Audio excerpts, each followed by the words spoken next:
എല്ലാ പ്രിയപ്പെട്ടവർക്കും നമസ്കാരം. ശ്രീഋഷി യാത്രയുടെ പുതിയൊരു ഏടിലേക്ക് ഏവർക്കും സ്വാഗതം. ഏതൊരു നാടിനും തനതായ ഒരു സംസ്കാരവും ആചാരങ്ങളും ജീവിതശൈലിയും ഉണ്ടായിരിക്കുമല്ലോ.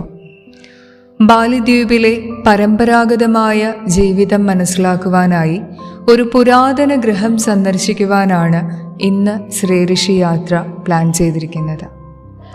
പ്രധാന റോഡിൽ നിന്നും ഒരു ഇടവഴിയിലൂടെ അല്പദൂരം സഞ്ചരിച്ചു വേണം ബാലിയിലെ ഈ പഴയ വീട്ടിലേക്ക് എത്തിച്ചേരാൻ. മഴച്ചാറ്റലിൻ്റെ സംഗീതം ഞങ്ങളെ അനുയാത്ര ചെയ്യുന്ന വൈകുന്നേരം. ബാലിയിൽ ഇത് മഴക്കാലമാണ്. വീട്ടിൽ എത്തിച്ചേർന്ന ഞങ്ങളെ വിവിധ നിറങ്ങളിലുള്ള പൂക്കൾ നൽകിയാണ് ആതിഥേയർ സ്വീകരിച്ചത്. ഇളം തെങ്ങോലയിൽ നിർമ്മിച്ച ഒരു പാത്രത്തിൽ ഇത്തരം പൂക്കൾ അർച്ചിക്കുന്ന ആചാരത്തെ അവർ കനാങ് എന്നാണ് വിളിക്കുന്നത്. അവരുടെ വിശ്വാസപ്രകാരം വടക്ക് ദിക്ക് പർപ്പിൾ നിറത്തെയും വിഷ്ണുവിനെയും ജലത്തെയും പ്രതിനിധീകരിക്കുന്നു. അതുപോലെ കിഴക്ക് വെളുപ്പിനെയും ഈശ്വരനെയും കാറ്റിനെയും, തെക്ക് ചുമപ്പിനെയും ബ്രഹ്മാവിനെയും അഗ്നിയെയും, പടിഞ്ഞാറ് മഞ്ഞയെയും ശിവനെയും ഭൂമിയെയും, മധ്യഭാഗത്തുള്ള പച്ച ഇലകൾ ഇതിനെയെല്ലാം വഹിക്കുന്ന ആകാശത്തെയും ഉൾക്കൊള്ളുന്നു.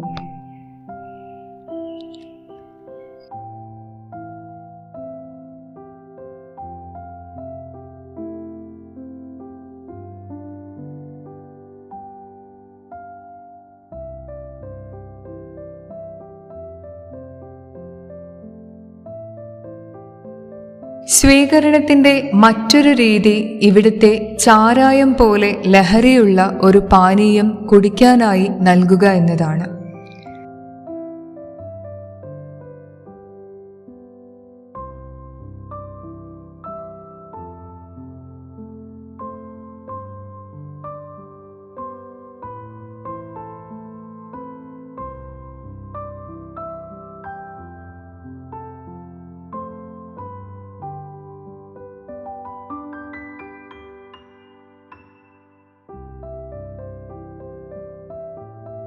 യാത്രയിലെ അംഗങ്ങളിൽ പലരും അതിൻ്റെ സ്വാദും ലഹരിയും പരീക്ഷിച്ചു.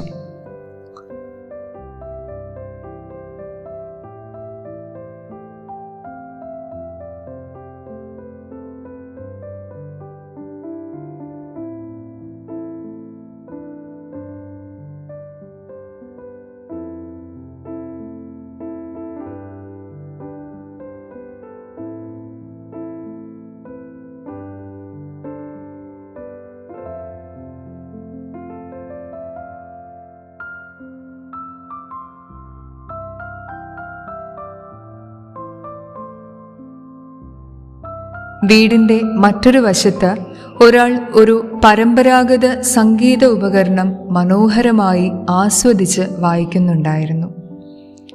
സദാ പുഞ്ചിരിച്ചുകൊണ്ട്, താൻ ചെയ്യുന്ന കൃത്യം ആസ്വദിച്ചുകൊണ്ട് അയാൾ തൻ്റെ പ്രകടനം തുടരുന്നത് ഞങ്ങൾ കുറേ നേരം കണ്ടുനിന്നു.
ബാലിയിലെ വിവിധ ഇനം ചായപ്പൊടികളും കോഫി പൗഡറുകളും പരീക്ഷിക്കുവാനുള്ള ഒരു ചെറിയ ഷോപ്പും അവർ നടത്തുന്നുണ്ടായിരുന്നു. പാൺ എന്ന് വിളിക്കുന്ന അവരുടെ ഫാമിലി കിച്ചണിനെ കുറിച്ചും ആ പഴയ വീട്ടിൽ സൂക്ഷിച്ചിരുന്ന പുരാതനമായ ഗൃഹോപകരണങ്ങളെക്കുറിച്ചും അവയുടെ പ്രയോജനങ്ങളെക്കുറിച്ചുമെല്ലാം വീട്ടുകാരി ഞങ്ങൾക്ക് വിശദമായി പറഞ്ഞു തന്നു.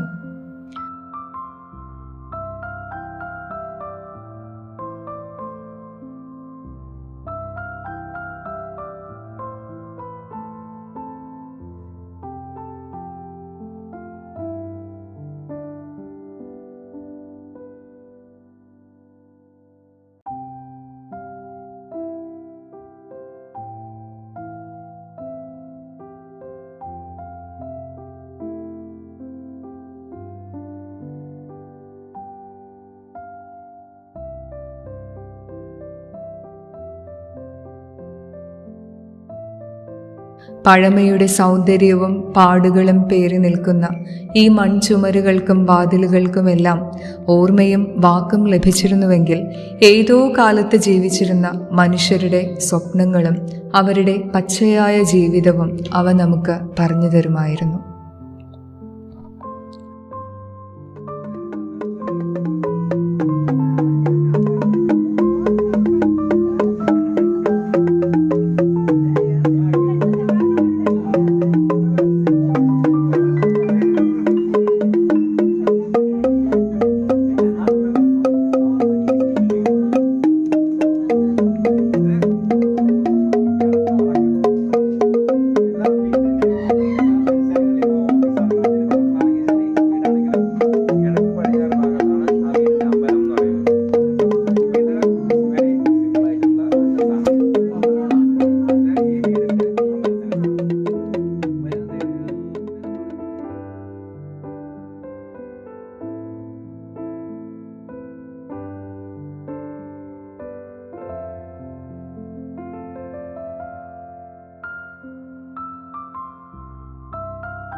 ബാലിയിലെ പ്രശസ്തമായ സുഗന്ധവ്യഞ്ജനങ്ങളുടെ ഒരു പ്രദർശനവും അവർ നമുക്കായി ഒരുക്കിയിരുന്നു.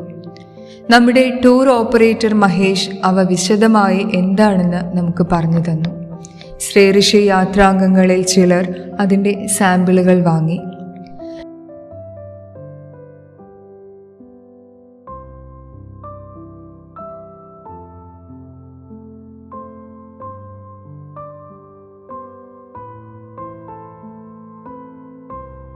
ഞങ്ങൾക്ക് ഏറെ കൗതുകമുളവാക്കിക്കൊണ്ട് അവർ വളർത്തുന്ന ഒരു ലുവാക് പൂച്ചയെയും അവിടെ കാണാനിടയായി. ഇതിൻ്റെ വിസർജനത്തിൽ നിന്നും ദഹിക്കാതെ വരുന്ന കാപ്പിക്കുരുക്കൾ പെറുക്കിയെടുത്തുണ്ടാക്കുന്ന സിവറ്റ് കോഫി ലോകത്തെ ഏറ്റവും എക്സ്പെൻസീവായ കോഫി പൗഡറുകളിൽ ഒന്നാണ്.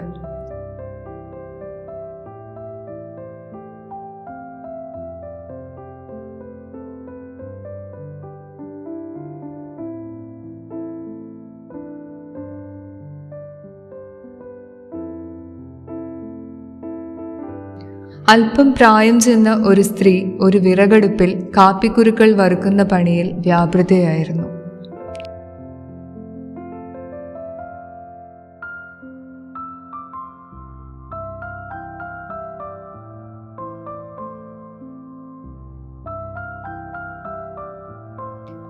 ഞങ്ങൾ ഇറങ്ങാറായപ്പോൾ മറ്റൊരു കൂട്ടം വിദേശികൾ വീട് സന്ദർശിക്കാൻ എത്തിയിരുന്നു. തനതായ അനവധി ആചാരങ്ങളും വിശ്വാസങ്ങളും തദ്ദേശീയമായ ഒട്ടനവധി വിഭവങ്ങളും പ്രത്യേകതകളുമുള്ള കേരളത്തിലെ ടൂറിസത്തിലും ഇതുപോലുള്ള സർഗാത്മകമായ മാറ്റങ്ങൾ കൊണ്ടുവന്നിരുന്നുവെങ്കിൽ എത്ര നല്ലതായിരുന്നു. ശ്രേയഋഷിയുടെ യാത്രകൾ അവസാനിക്കുന്നില്ല. യാത്രയുടെ സൗന്ദര്യവും ഗൃഹാതുരത്വവും അനുപമമായ അനുഭവങ്ങളും ആസ്വദിക്കണമെങ്കിൽ നിങ്ങൾക്കും ഈ യാത്രകളിൽ പങ്കുചേരാനാകും. ബാലിദ്വീപിലെ തന്നെ മറ്റു ചില വിശേഷങ്ങളുമായി വീണ്ടും കാണും വരെ എല്ലാവർക്കും സസ്നേഹം നമസ്കാരം. വീഡിയോ ഇഷ്ടമായെങ്കിൽ തീർച്ചയായും ശ്രീ ഋഷിയുടെ ചാനൽ സബ്സ്ക്രൈബ് ചെയ്യുക. ഈ വീഡിയോസ് നിങ്ങളുടെ ഫ്രണ്ട് സർക്കിളിൽ ഷെയർ ചെയ്യുക.